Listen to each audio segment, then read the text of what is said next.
The Subaru Crosstrek and the Impreza have very similar steering wheels. On the left side spoke, you notice there's arrows that would scroll you to the next track or station, volume toggle, audio source where you can flip through the different available audio sources, and then of course an info button.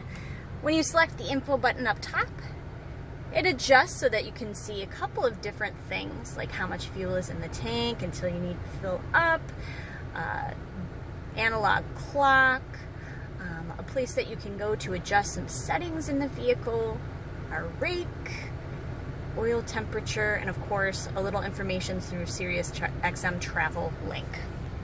Below that on the left side spoke is going to be your Bluetooth hands-free link, pickup button, and hang up button. So you're going to use this Bluetooth hands-free link with your cell phone to be able to make and take phone calls, and to do any other navigation or talk to your vehicle.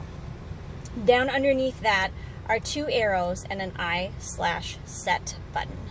So when I start to move these buttons or pull up on the key, it starts to scroll through information between the tachometer and speedometer. This is very similar to our Subaru Outback, to the Forester. It really gives you a lot of information.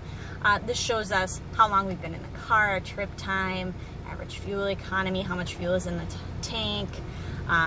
We also have tire pressure on each individual tire. This right here is your auto start stop gauge. So it's telling you how long you've basically not idled for and how much fuel you saved in the meantime. So we've discovered that this is a very efficient and it reduces emissions, this feature. And of course a digital speedometer. On the left side spoke of the steering wheel, you'll notice cruise control functions. Resume and set when it comes to dealing with cruise control, so you can set your cruise control, you can change the speed up and down. You can also change how far you want it to be from your lead vehicle. So the car will speed you up and slow you down based on the distance that you set from the lead vehicle. And notice how I'm just adjusting that. Underneath the vehicle icon that you see between the tachometer and speedometer, you'll notice there's dash MPH. It's just showing you basically what speed you want to set, what your max speed is. So let's say you set it at 65 miles per hour. You don't want to go any faster than that. If a vehicle comes in front of you and they go a little bit slower, your car is going to slow you down to keep this distance that you've set from the lead vehicle. So it'll speed you up and slow you down based on that distance. Also on the steering wheel, and a little bit different from some of our other vehicles like our Outback and our Legacy, would be the lane keep assist. So when you turn on lane keep assist, you see a little icon and you see that the lines turn gray.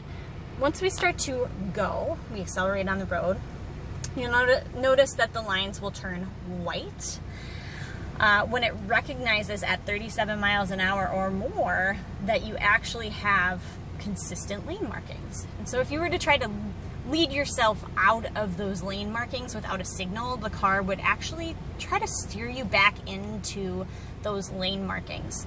Now, if you turn this function off, you're going to notice more often than not that if you leave your lane without a signal, it's just going to beep at you. That's called lane departure warning. And there's actually a button up top here that allows you to turn it off, which is right here.